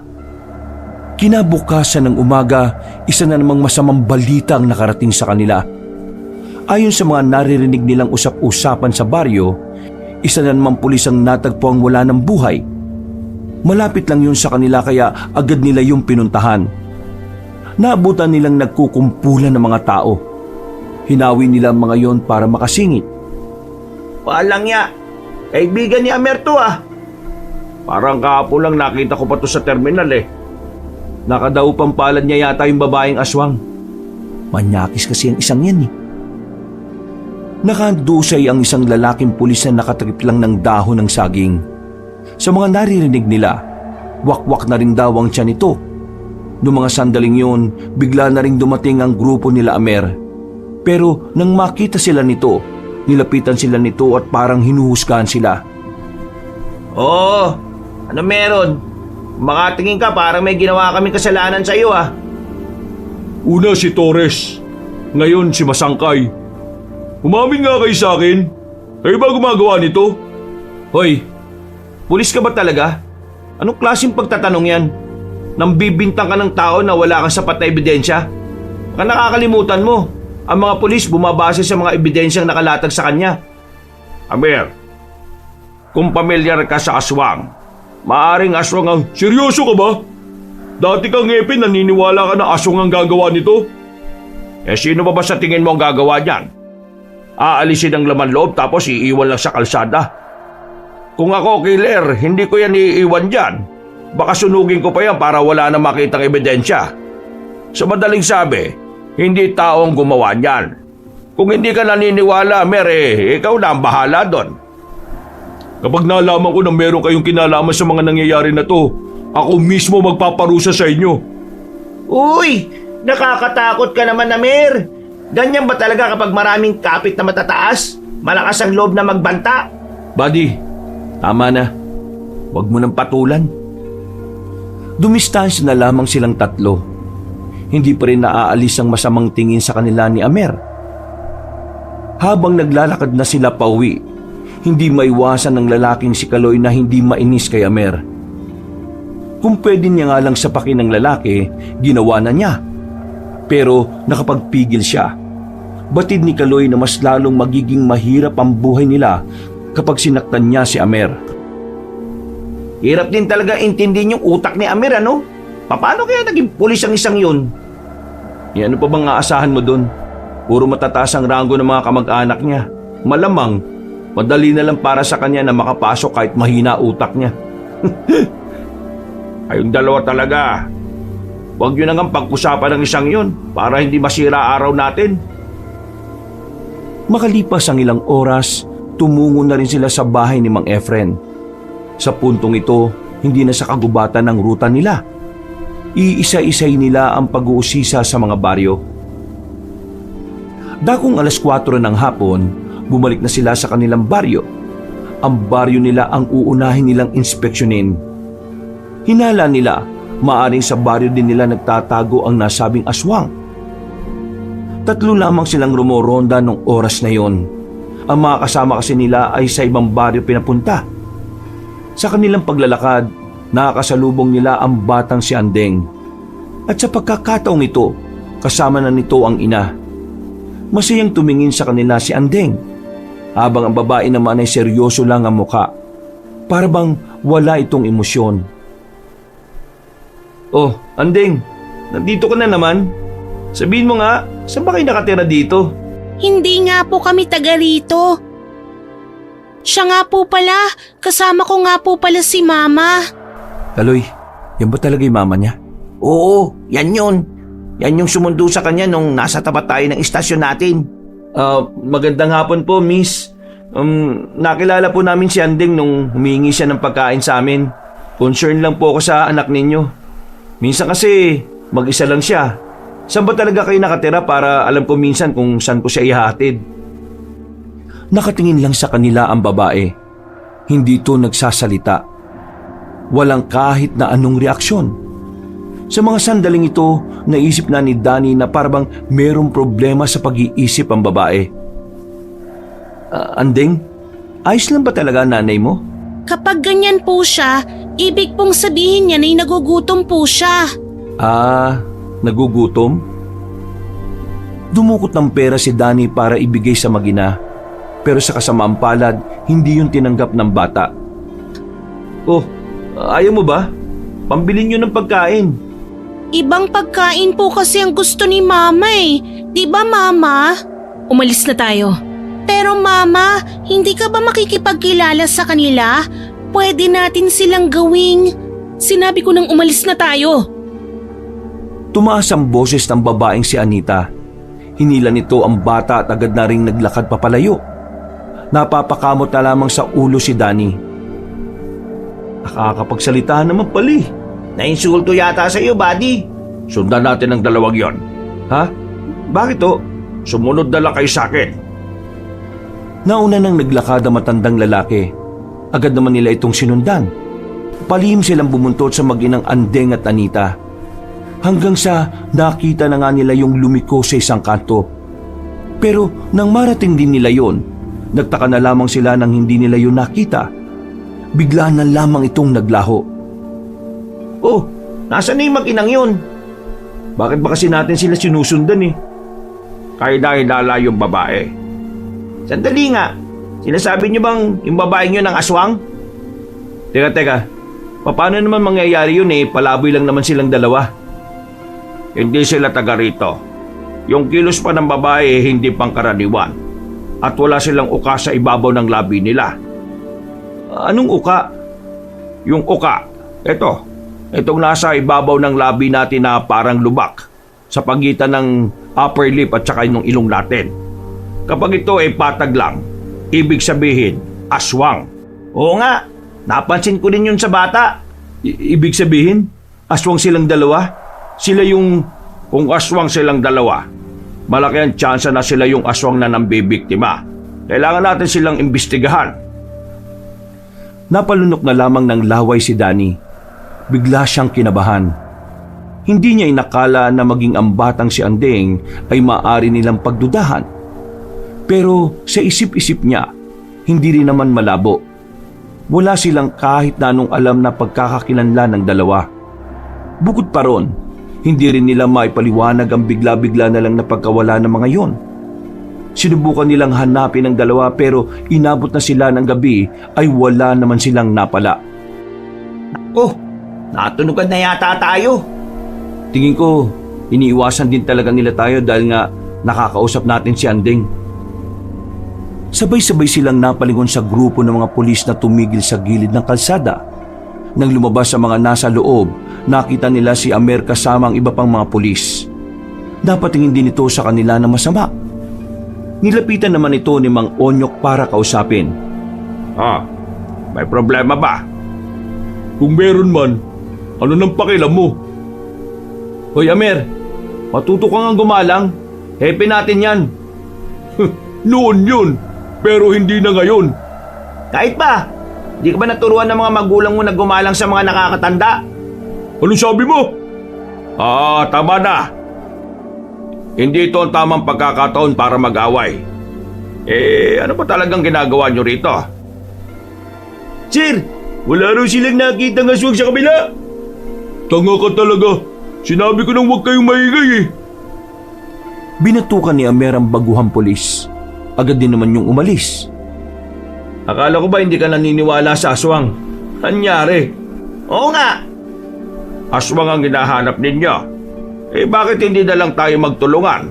Aswang din naman ang hinahanap namin eh. Epe, seryoso ka ba?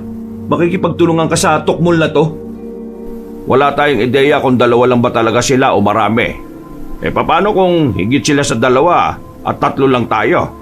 Hindi natin sila kakayanin lalo na kapag naubos na mga bala natin.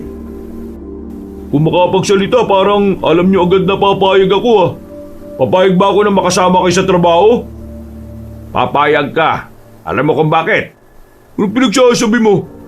Papayag ka dahil kami ang mas nakakaalam tungkol sa mga aswang. Tingin nyo maniniwala ako sa inyo? Di nyo nga masabi kung bakit nyo hinahanap ang mga aswang eh. May nagpapatrabaho sa amin na patay na mga aswang. Ito ang bago naming trabaho. Wala na masiba kami dahil sa sipsip. At wala akong sinasabing pangalan ha. Baka magalit ka na naman. Alam kong hindi lang katrabaho ang tingin nyo kay Torres. Matalik kayo magkaibigan. Kaya naman, alam ko rin ang ginagawa mong ito personal. Gusto mong mapatay ang mga aswang. Dahil gusto mong maiganti ang kaibigan mo. Kung makikipagtulungan ka sa amin, mas magiging madali at mabilis ang hustisya na hinahangad mo. Bakit ba kasi kailangan pa natin yan? May mga kasama naman tayo ah. Kalma. Mas may tiwala ako sa mga kapulisan kaysa sa mga kasama nating walang karanasan sa pakikipagpatayan. Sandaling napaisip ang lalaking si Amer. Ngumiti ito ng nakakaloko. Papayag ako sa isang kondisyon. Anong kondisyon? Ako magiging leader. Ako masusunod. Wala kayong ibang pwedeng gawin kundi ang maghintay kung anong iuutos ko. Aba, lakas din pala ng tama mo no. Sige, papayag ako sa kondisyon mo. Epe naman, magtitiwala ka sa isang to.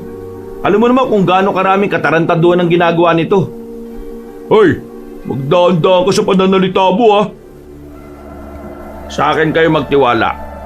Kailangan natin ng isa't isa para mahuli na ang mga aswang na yan. Kung hindi natin ito maagapan, baka sa mga susunod na pagkakataon, tayo naman ang mabiktima nila. Hindi na lamang pumayag ang dalawang binata. Napailing na lamang sila at napakamot sa ulo. Mataas ang paggalang nila sa kanilang hepe. Kaya kahit hindi nila gustong makasama si Amer, sumang-ayon na lang din sila. Maya-maya pa, lumakad na rin sila papasok ulit sa kagubatan. Sa puntong ito, sa ibang parte ng gubat naman sila naglakbay. Pinangunahan sila ng lalaking si Amer. Dala-dala ng mga bataan nito ang matataas na kalibre ng baril. Ang mga aswang ay mabibilis. Mas madalas silang nakakapagtago sa matataas na puno at makakapal na halamanan. Kaya, bilisan natin maglakad. Kasi kung sakaling, ano bang usapan natin? Ang sabi ko ako masusunod ah. Bakit ang dami-dami mo sinasabi ngayon? Wala talagang respetong isang ito no? Hayaan nyo na. Wala akong pakialam kung ano man ang kalamangan nila sa ganitong lugar. Bata, basta kapag nakita ko sila, papatayin ko sila. May ideya ka ba kung anong aswang ang pumatay sa girlfriend mo? Di ba wala? Wala akong pakialam. Manimik ka. Baka hindi kita matansya. Buddy, hayaan mo na. Wala kang mapapala dyan. Pinagpatuloy na lamang nila ang kanilang paglalakad. Mga ilang sandali lang, dito na sila nakaramdam ng mga kaluskos sa paligid. Nagsimula na silang maalarma. Kanya-kanya na sila sa paghahanda. Nakatutok na rin ang kani-kanilang mga baril sa iba't ibang direksyon. Mga tropa, baka aswang na yan. Manda kayo. Nang marinig nilang nanggagaling sa likuran ng mga halamanan ang mga kaluskos, agad-agad naman silang lumapit doon. Pinagbababaril kagad ng mga bata ni Amer ang halamanan. Pero nang ilawan nila ang likuran nito, nakita nila ang patay na dagang bukid. Buisit! Kala ko aswang na eh. Mas malakas ang kaluskos na nagagawa ng mga aswang. Kapag mahina, hindi aswang yon. Di ko tinatanong no. Galit na naglakad ang lalaking si Amer, habang ang tatlo naman ay nasa likod lamang. Nang makarating na sila sa ilog, ay sandali na muna silang nagpahinga. Ang iba ay naninigarilyo, ang iba naman ay tamang kwentuhan lang. Sila Danny naman, nasa isang malaking bato na ilang metro ang distansya kina Amer. Makikita ba talaga natin ang aswang ngayon kung ganyan si Amer? Mas inuuna emosyon kaysa gumamit ng utak eh. Epe, ano ba talaga binabalak mo? Oo nga, alam ko meron kang binabala kaya pumayag ka na sumama rito eh. Wala akong ibang binabalak. Gusto ko lang mapadali itong trabaho na ito. Ang bala ko lang, gagamitin natin ang mga tao niya para panangga sa aswang. Saka natin papatayin. Epe, dalawang garapal yan ah. Oo, garapal na akong garapal. Ginarapal din naman nila tayo, di ba? Kaya gagarapalin ko na sila ngayon. Bali ang gusto mo palang mangyari, sila ang unang lalaban at gagalaw lang tayo kapag nakahanap tayo ng tamang pagkakataon. Mismo! Hoy! Ay tatlo dyan! Aalis na! Ihoy naman tayo nito, kala mo kung sino eh. Tahimik lang silang naglalakad. Nang makarating na sila sa mapunong parte, dito na nila naramdaman ang presensya ng aswang. Pagtingin nila sa itaas ng puno, naroon ang isang babaeng mahaba ang buhok. Kakaiba ang muka. Mahaba din ang kuko. Hindi na nagdalawang isip pa si Amer. Niratrat nito ng bala ang aswang na yon. Sumunod din naman sa kanya ang mga kasamahan nito. Jepe, anong gagawin natin ngayon? Stand sa korte. Panoorin muna natin sila. Hindi nila matamaan yung babaeng aswang eh. Grabe, ganyan pala kabilis yun. Anong ginagawa nyo? Patamaan nyo naman! Mga inutil kayo oh! Kahit na anong gawin ni Amer, hindi nila magawang patayin ng babaeng aswang. Habang nagkakarga sila ng bala, biglang umatake ang aswang. Pinagkakakalmot nito ang mga lalaki. Sa isang iglap, napabagsak na nito ang mga yon. At ang natitira na lamang na nakatindig ay si Amer, na sa mga sandaling yon ay tila kinikilabutan na rin. Visit ka aswang ka! Visit! Nang maubos na ang bala ni Amer, nakita nilang aatake ang babaeng aswang mula sa gilid nito. Agad na lumabas ang tatlo sa kanilang pinagtataguan. Pinagbababaril nila ang aswang.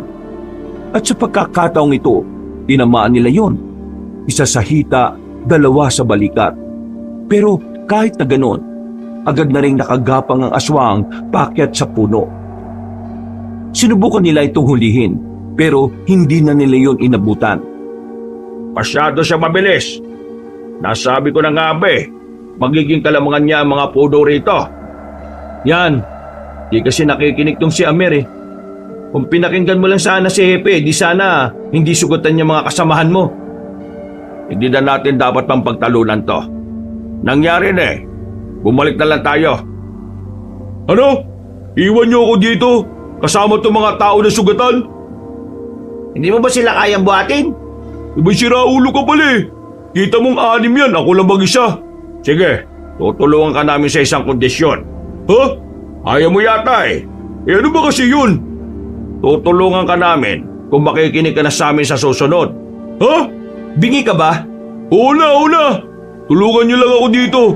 Tsaka, huwag niyo sanang ipagkalat na aswang ang may mga gawa nito ha. Eh bakit?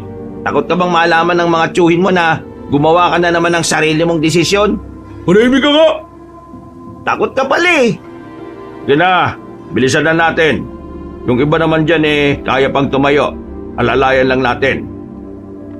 Nang masiguro nilang wala na nga ang mga aswang, inalalayan na nila ang mga kasamahan nilang sugatan. Nagawa naman nilang makalis doon. Nakabalik sila sa kalsada. Isinakay agad ni Amer ang mga kasama niya sa van at saka agad na umalis. Sama talaga ng ugali oh.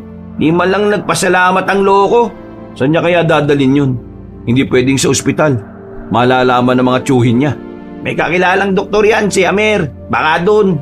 Sayang, hindi natin napatay yung aswang. Masyado siyang mabilis Pero ang mahalaga, natamaan natin siya. Kung hindi niya magagamot ang sarili niya, baka maubusan ng dugo yun. Aswang yon. Kayang-kaya niyang gamutin ang sarili niya. Kaya huwag tayo makakampante. O sige, tara na. Puntahan natin si Efren. Kailangan na niyang malaman to. Isang oras din na nagdaan, narating na rin nila ang tirahan ni Mang Efren. Inabutan nila matandang mayaman na abalang naglilinis ng baril. Efren, nakalaban namin ng aswang kanina. Talaga? Nasaan na? Hindi namin nahuli. Tinamaan namin. Ang kaso, masyado siyang mabilis. Tingin ko kailangan natin gumawa ng ibang plano. Yung hindi siya dedepende sa kagubatan. Ang hirap niyang patayin sa gubat eh. Pero huwag kayong mag-alala. Nararamdaman ko na malapit na namin siyang mapaslang o mahuli. Tumango na lamang si Mang Efren. Pumasok na sila sa loob at saka pinakain. Nagkaroon sila ng kaunting pag-uusap. Pagkatapos noon, bandang 12:00 ng gabi ay nagpaalam na rin sila.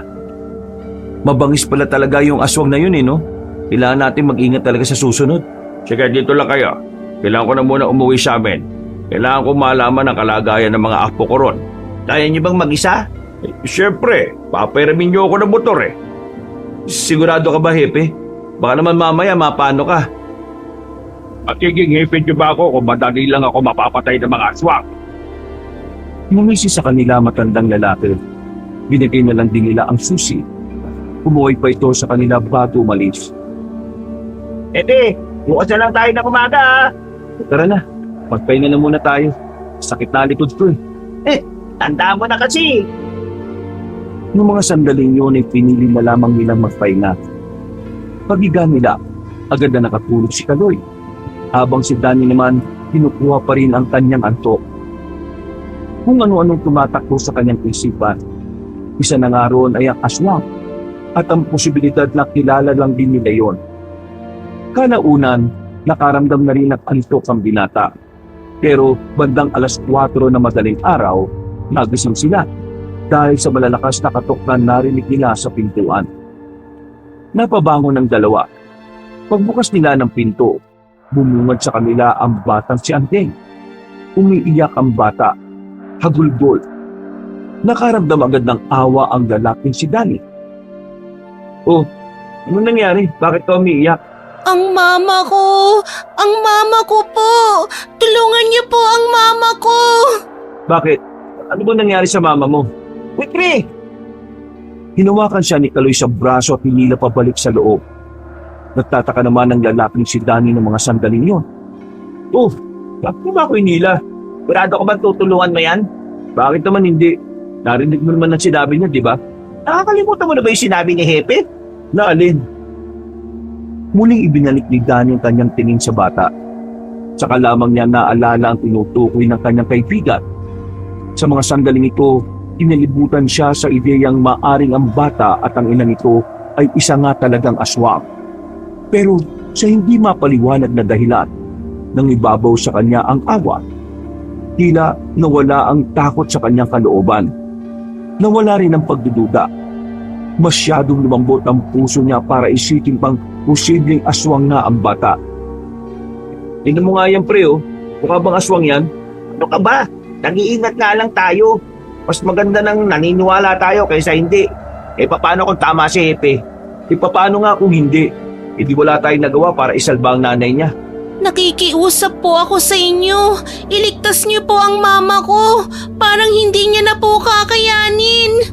Uy, ano ka ba? Di ka ba talaga makikinig? Buddy, kung ayaw mo ako na lang. Hindi kakayanin ng konsensya ko na may tao mapapahama kahit meron naman akong kayang gawin. Nakakainis naman to. Bakit ba ang tigas ng bumbunan mo? Hoy! Sasaglitan ko na lang to. Kasama na ako, no? Oh, Anding, ano ba nangyari sa mama mo? Nahihirapan na po siyang makahinga. O sige, dali mo kami sa nanay mo. Hinawakan ni Danny ang kamay ng bata para mas mabilis silang makalis. Pero nagtataka siya dahil sobrang lamig ng kamay ni Anding. Parang kamay ito ng bangkay. Pero dahil nagmamadali na sila, hindi na pinansin ni Danny ang bagay na yon. Sinundan lang nila ang direksyon na tinuturo ng bata. Napansin na lamang nila na unti-unti nang nagiging liblib ang lugar na kanilang pinupuntahan. Kaya naman tumigil na sa pagtakbo si Kaloy at tumarang ito. Saan ba talaga bahay nyo? Papunta na to sa taniman ng mais eh. Buddy, natatakot sa'yo yung bata oh. Huwag mong tinatasan ng boses. Pare naman kasi, nakakakaba na tong ginagawa natin eh. Paano nga kasi? Ang kulit mo naman. Dapat kasi hindi ka na sumama kung nagdududa ka pa rin eh. Yung mama ko po, kailangan na po natin siyang tulungan. O pre, sige na. Kung ayaw mo, huwag ka na lang sumama. Tara na, Anding. Silang dalawa na lamang ng bata ang nagpakiloy. Mga ilang sandali lang, nakatingin na rin sila sa isang kubo. May kalakyan ang kubo na yon. Medyo mahaba rin at ang bakuran naman ay maraming gamit na nakabalandra sa gilid. Napapalibutan ng talahiban ng bahay, kaya medyo nakaramdam ng pagkailang ang bata. Pero ang nasa isip na lamang niya sa mga pagkakataong yon, matutulungan si Anding at ang ina nito. Tara po, pumasok na po tayo sa loob. Kasera lang ang ilaw sa loob. Pagsilip ni Danny, wala naman siyang nakitang tao. Pumasok na siya roon, pero wala talaga. Kaya naman nagsimula na siyang mapaisip. Pagtingin niya sa batang si Anding, tumatawa-tawa ito, na parang isang malaking biro lang ang pagpunta niya roon. Anding, nasa bang nanay mo? Bakit ka tumatawa? Ano ba nakakatawa? Kasi po, nagpunta po kasi talaga kayo eh. Sinabi mo kanina na hindi makahinga na maayos ang nanay mo. Kaya ako nagpunta dito kasi gusto ko siyang tulungan. Sabihin mo nga sa akin, bata, niloloko mo ba ako? Opo, Ano? hindi po totoong may sakit ang mama ko. Niloloko ko lang po kayo. Pambihirang bata to. Alam mo bang hindi nakakatawa yung ginagawa mo? Inabala mo ko. Inabala mo yung pagpapahinga namin. Galit na po ba kayo? Yan ang gusto mong gawin ko, patuwa. Alam niyo po ba, galit din po si mama sa mga pulis? Ha? Anong pinagsasabi mo? Yung mga pulis po kasi rito sa atin masasama. Andeng, wala akong oras para sa mga ganitong bagay ah. Kailangan ko nang umalis. Lalabas na sana si Danny nang biglang humarang naman ang babaeng si Anita sa pintuan. Nandilisik ang mga mata nito at kitang-kita ang pagkasuklam base sa tingin nito sa binata. Kayong mga pulis kayo, pinatay niyo ang asawa ko. Sinira niyo ang pamilya namin. Hindi ko alam ang sinasabi mo. Kung meron mang nanghamak na pulis sa inyo, hindi ako yun. Pare-pareho lang kayo. Mga wala kayong puso. Sinubukan naming mamuhay ng normal. Sinubukan naming ilayo ang mundo namin sa mundo ninyo. Pero kayong mga tao talaga ang gumagawa ng paraan para maging masama kami. Ang kulit naman ito. Wala nga akong kinalaman sa nangyari sa asawa mo. At pwede ba, huwag mo kang nilalahat ng mga pulis? Magkakaiba kami. Sa maniwala ka man o sa hindi, may mga pulis pa rin talaga na matitino. Hindi ako maniniwala sa isang katulad mo kasi pulis ka rin. Andeng, ano ba itong sinasabi ng nanay mo? Totoo po ang sinasabi ni mama. Lahat po kayo ay masasama. Sa patong batang to eh. Kung masama akong tao, dapat hindi kita binigyan ng pagkain eh. Bibigyan nga sana kita nun kaso bigla ka namang umalis. Kung masama akong tao, dapat hindi ako sasama sa'yo dahil hindi naman kita kilala. Makinig kayo, hindi pare-pareho mga tao. Kagaya nyo, naiiba rin ang ugali nyo kumpara sa iba. Depende sa pinagmulan at kinamulatang sistema. At pwedeng depende rin sa mga pinagdadaanan niya sa buhay. Kaya, Manahimik ka! Wala kang karapatan na mangaral sa amin dahil hindi mo naranasan kailanman na mawala ng taong minamahal. Magbabayad kayong lahat! Ang dali lang naman. Teka, uy! Kumalma nga kayo. Pag-usapan natin na maayos to. Handa naman ako makinig eh. Handa akong umunawa. Kung ano man ang masasamang karanasan ninyo sa ibang pulis, makikinig ako. Tutulungan ko kayo na... Hindi! Hindi na maibabalik ng maayos na usapan ang buhay ng asawa ko! Kayong mga pulis, papatayin namin kayong lahat! Nanlaki na lamang ang mga mata ni Danny nang makita niyang nagbago ng anyo ang mag-ina. Humangit na ang mukha ng dalawa. Dito na napagtanto ni Danny na tama nga ang hinala ni Kaloy. Agad niyang dinampot ang bote sa gilid. Binasag niya yon para gawing proteksyon sa sarili niya. Pero kahit na ginawa niya yon, wala namang nararamdamang takot ang mag-ina. Tila walang balak na umatras si Anita at Andeng. Bagay na nagpapalakas ng tibok ng puso ni Danny. Nagsisisi na sana nakinig siya sa kanyang kaibigan. Aswang! Aswang nga kayo! Uunahin ka na naming patayin! Sige, subukan niyo lumapit. Papatulan ko kayo. Lalapit na sana ang babaeng aswang na si Anita nang makarinig sila ng makakasunod na putok sa labas. Pero agad namang nakailag si Anita. Dahil may sugat pa ito sa katawan, nanghihina pa itong lumapit kay Andeng. Nang masipat naman ni Danny kung sino ang nasa labas, nakita niyang naroon na si Mang Onyok. Binalikan pala siya nito at meron na itong dalang baril. Kasama na rin ang kanyang hepe ang kabady niya na si Kaloy. Samantala, nagmamadali namang makalabas sa bintana ang mag-inang aswang. Windang na windang ang binata na makapasok na rin ng kubo si Mang Onyok at si Kaloy. Kumilos ka na dyan. Kailangan nating habulin ang dalawang yon. Kahit na hindi pa nakaka-recover sa pagkabigla dahil sa mga nalaman, pinilit na rin niyang maikalma ang kanyang sarili. Lumabas sila ng kubo na yon. Samantalang tila walang ganong puno sa area na yon, karamihan lang ay puro talahiban at mga halamanat.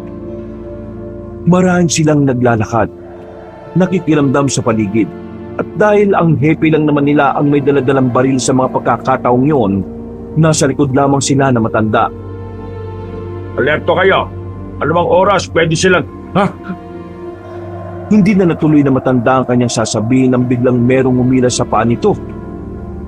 Hinabol nila si Mang Onyok na pilit tinihila ng batang si Andeng palayo sa kanila. Mabuti na lamang ay nahawakan nila sa paa si Mang Onyok. Nakipaghilahan sila sa bata at kalaunan nabawi naman nila ang kanilang hepe. Agad na tumayo si Mang Onyok at nagpaputok sa kung saan-saan. Pero wala namang itong tinatamaan. Makasalot kayo! Lumabas kayong dalawa dyan! Kung talagang matapang kayo! Epe, ayun silang dalawa oh! Nakita nila ang mag-ina na tumatakbo na palayo. Pinaputukan ulit ni Mang Onyok yon pero sa kasamaang palad, hindi nila tinamaan yun dahil may kadiliman ng parting yun. Nakatakas si Anita at Andeng. Hindi na lang din nila yun hinabol dahil nakapasok na yun ng kagubatan. Ano? Tigas ng ulo mo eh. Ayaw mo kasing maniwala sa akin na ang mag-inang yun ng mga aswang. Oo na. Nagkamali na ako. Naawa lang naman ako sa bata eh. Puro ka naawa. Yan kasi problema sa'yo eh. Masyado kang emosyonal eh. Saka kaganyan mo, mamamatay ka talaga. Inaamin ko na nga na nagkamali ako. Ano ba problema mo? Problema ko, yung ugali mong ganyan. Masyado kang malambot. Oh, tama na. Tumigil lang nga kayo. Hindi na nagsalita ang dalawa. Mataas ang respeto nila kay Mang Onyok, kahit na wala na sila sa serbisyo. Tingin nyo, mapapatay natin ang mga aswang na yun kung ganyan kayo? Hindi! Walang nalulutas na problema kapag hindi nagkakaisa. Alam nyo yan. Ngayon, tumino kayo. Ikalma nyo sarili ninyo. Pareho lang kayong emosyonal eh. Ikaw naman, Danny, dapat alam mo kung kailan ka maniniwala o hindi. Madalas ang emosyon ng iba ang pinakasinungaling na nalikha sa mundo. Kaya hindi ka dapat nagpapadala lang ng basta. At ikaw naman, Kaloy, kahit na anong mangyari, hindi mo dapat hinahayaan ang partner mo Nung nasa serbisyo pa tayo, hindi nyo iniiwan ang isa't isa. Kung kailan wala na kayo sa serbisyo, saka mo pa siya pinabayaan. Alam mo naman, patalos-talos tong si Danny minsan eh. Jepe, pasensya na ho kayo. Pasensya na rin. May pagkakamali rin naman ako eh. O sige na, umusad na tayo kagad. Ayaw kong maka-apekto tong hindi niyo pagkakaintindihan sa magiging operasyon natin sa mga susunod na araw ha. Sige na, tara na. Nauna nang naglakad ang matandang lalaki. Sumunod naman si Danny at Kaloy na hindi pa rin nagpapansinan. Nang makabalik na sila sa bahay, ay doon na nilapitan ni Kaloy si Danny. Sa tapat ng pintuan ay nag-usap ang dalawa. Uy, kung kanina, pasensya na ha. Miss lang talaga ako eh. Pero ayos na ako ngayon. Wala yun. Ako nga dapat na humingi ng pasensya eh. Hindi ako nakinig. Itigan tuloy ako mapahamak dahil sa pagiging padalos-dalos at pagiging emosyonal ko. Limutan na lang siguro natin yun. Kung hindi natin pagkakaunawaan. Normal naman to sa magkaibigan eh. Buddy, hindi pa rin ako makapaniwala eh. Parang hindi ko matanggap na aswang si Andeng. Pre, sobrang busilat ng pinapakita ko sa kanya. Tapos hindi pala siya normal na bata. Tinangka niya pa akong ipalapa sa nanay niya. Ikaw naman kasi masyado kang naawa eh. Kaya yan tuloy. Sinamantala ni Anding yung pagiging mabait mo. Totoo nga kasabihan na matatanda. Mas madaling nalilim lang ng mga manloloko ang mga taong mabait. Paging masama ka rin naman kasi kung minsan. Joko. Bukas, ronda ulit ha. Kasama natin ulit ang mga tao ni Efren. Kaya handaan nyo na mga sarili ninyo. Baka sa pagkakataong ito mapalaban na tayo ng malala. Kinaumagahan, maaga silang nagtungo sa bahay ni Mang Efren. Rumonda agad sila at sinuyod ng kagubatan. Pinuntahan na rin nila ang ibang baryo para hanapin ang mag-ina. Pero nabigo silang makita yon sa mga baryo. Palaging bokya ang paghahanap nila. Tumagal na nga ng 1 linggo ang kanilang paghahanap pero wala silang napapala. Sumasagi na nga rin sa isipan nila na baka tuluyan ng umalis na kanilang probinsya si Anita at Andeng. Pero kahit na ganon, hindi pa rin sila nagiging kampante. Makalat na tong bakuran mo. Wala ka bang balak na linisin to? Saan na lang siguro yan kapag natapos na tong trabaho natin. Ano ba? Nabalitaan nyo na ba yung nangyari kay Amer? Oo nga pala. Ano palang balita sa mokong na yon? Si Bak. Si Bak? Sinibak din? Sino ba hepe doon ngayon? Yung isa sa mga tsuhin niya ang pumalit sa akin. Nagkataon na itong tsuhin niya, galit sa tatanga-tanga. Ito yung tsuhin niya na hindi niya magawang makasundo Binalas tuloy si Amer. Nalaman niya siguro yung tungkol sa nangyari. Yung mga tropa, nagsalita, ilaglag si Amer. Kaya itong si Amer, ayun, galit na galit ngayon sa mga tinuring niyang kasangga. Gigil na gigil din sa mga aswang. Pinarama na yung loko. Kung hindi lang sana kasi siya si Raulo, di sana may mas maganda siyang karir. Ano ngayon ang gagawin ni Amer? Makakabalik pa kaya yun? Ang nakarating sa aking info, hindi na raw. Malakas din kasi itong bagong hepe. Walang magawa yung ibang tsuhin niya. Dapat pala, siya yung kinausap namin nung nasiba kami ng walang maayos na dahilan. O paano? Alis na muna ako ha. O saan naman kayo pupunta, Hepe? Karawan ng kumpare ko. Baka gabi na ako pagbalik dito ha. Mauna na kayo kumain. Nandyan na yung baril sa inyo ha. Kayo nang bahala sakali makadaupang palad nyo yung mag-ilang aswang. O paano? Bayaran ulit ng motor mo, Danny ha. Ngumiti pa sa kanila ng malapad na matandang lalaki. Maingat naman itong pinaandar ang motorsiklo. Samantala, naganda na lamang ang dalawa para sa kanilang hapunan. Noong mga sandaling yon, tila payapa ang paligid. Wala silang nararamdaman na kahit na anong panganib. Magaan lang ang kanilang kalooban. Habang kumakain, Sarap mo talaga magluto ng sinigang, pre. Bakit hindi ka pa mag-asawa? wala pa ako natitipuan, buddy. Pigat ka kasi sa babae. Gusto mo yata yung maladiwata. Kahit na ano, basta yung matinong babae. Kailangan mo na kasing dumiskarte, buddy. Uy, ano yun?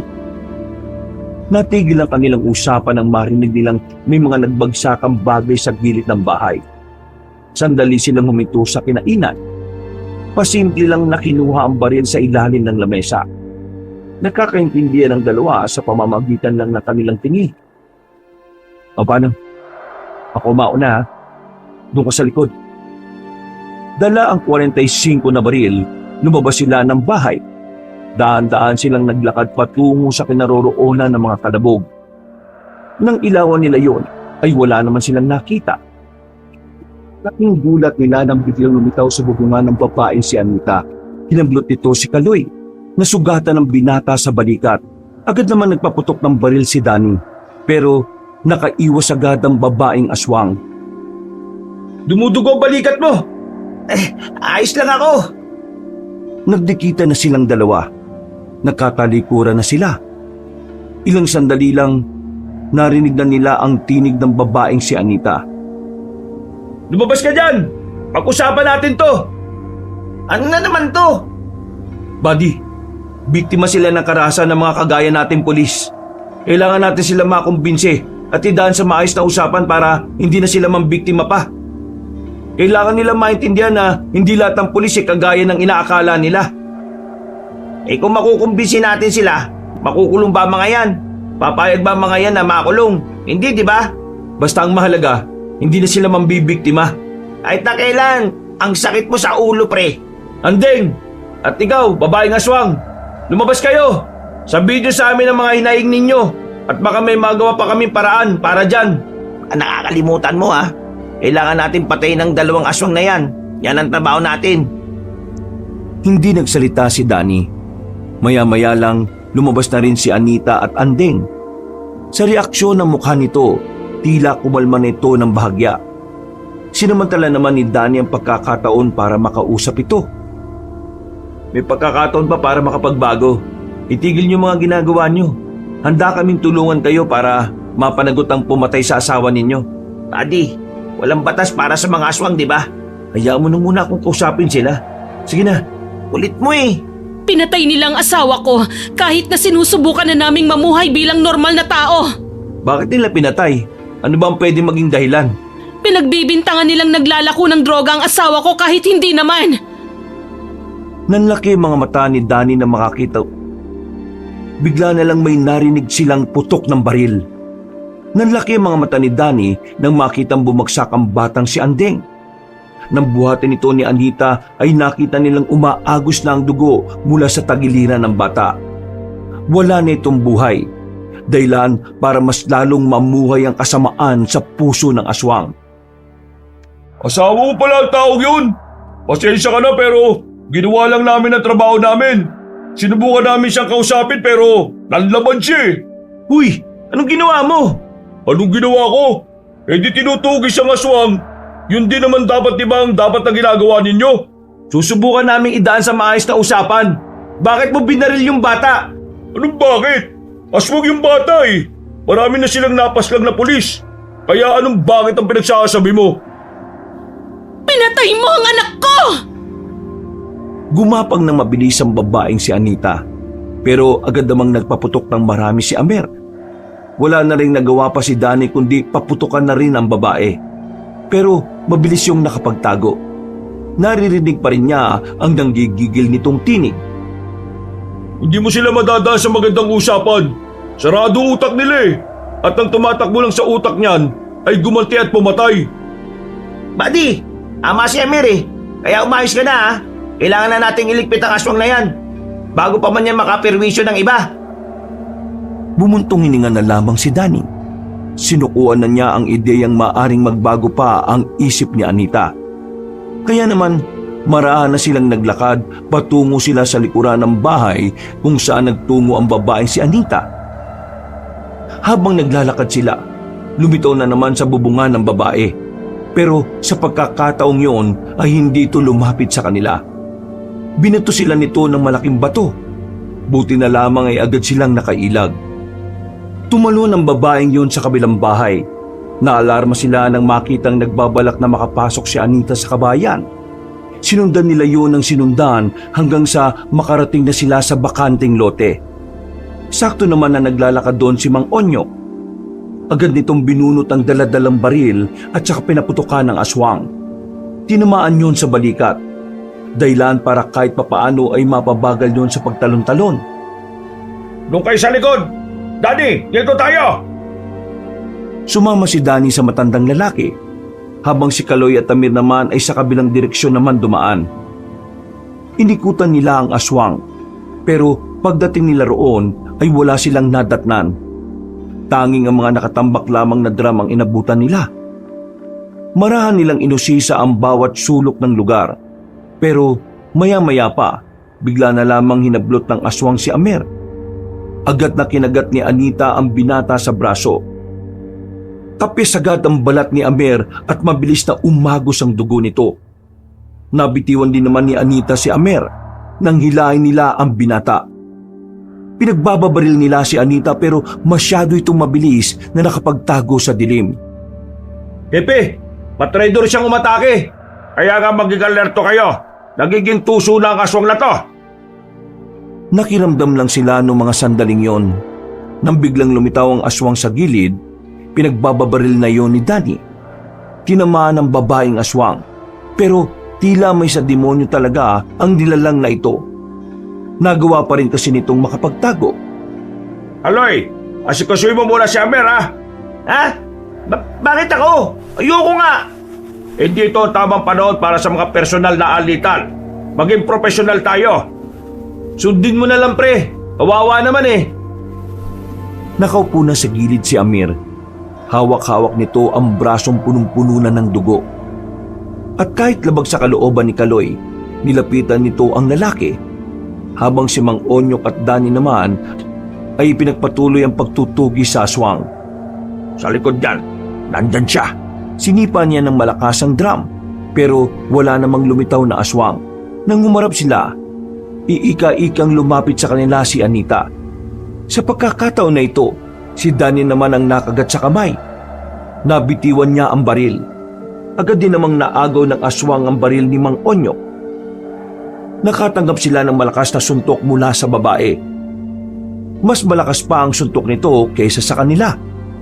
Namilipit sa sakit ang dalawa, lalong-lalo na si Mang Onyok. Tao lang kayo! Anong karapatan yung tapatan ng aswang na kagaya ko?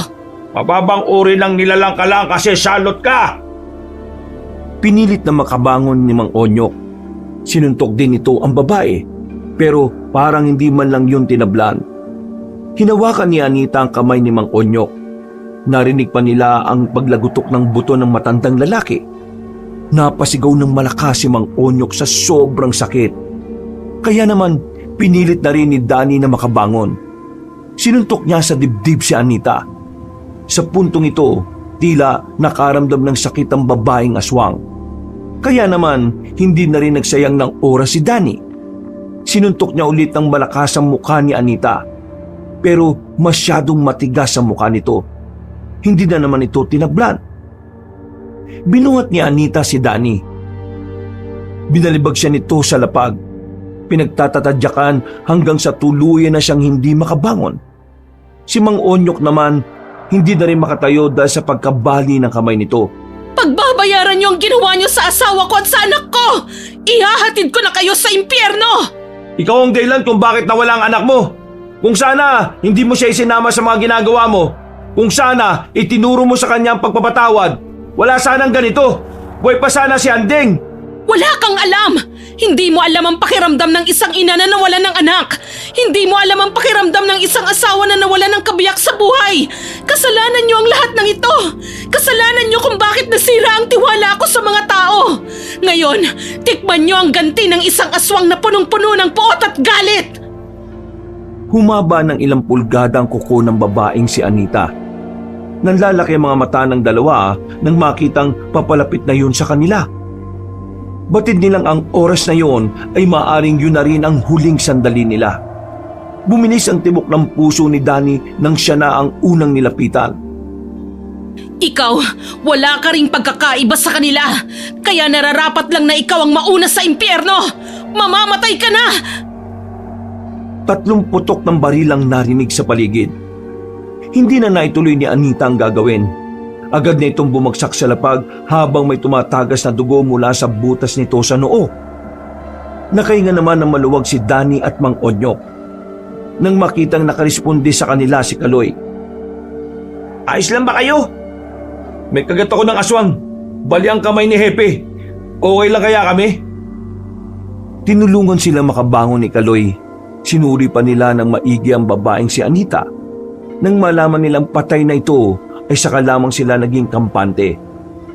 Malalim na paghinga na lamang ang nagawa ni Danny. Ano nang gagawin natin dito? Kaloy, tawagan mo si Efren. Kailangan natin ng mga taong susundo sa bangkay ng 2 aswang. Tumawag ka na rin ng ambulansya. Baka mamatay na si Amer doon.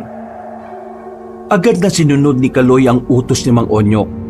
Mga ilang sandali lang, naihatid na rin si Amer sa ospital. Dumating din naman ang mga tao ni Mang Efren. Matapos makuha ang bangkay, dinala na rin sila sa ospital para malinisan ang kanilang sugat. Kinabukasan ng umaga, saka lamang nakalabas ng ospital si Danny at Mang Onyok. Si Amer naman ay nanatili pa roon dahil mas malalim ang sugat na tinamon nito. May mga obserbasyon pang gagawin sa'yo kaya hanggang bukas ka pa rito. Salamat ka ba nga, dinala ka pa namin dito kahit siraulo ka sa amin eh. Hindi salamat. Dami mong dada. Uy, hindi pa rin namin nakakalimutan yung mga ginawa mo sa amin ha. May respeto lang talaga kami kay Hepe. Kaya hanggang ngayon buhay ka pa.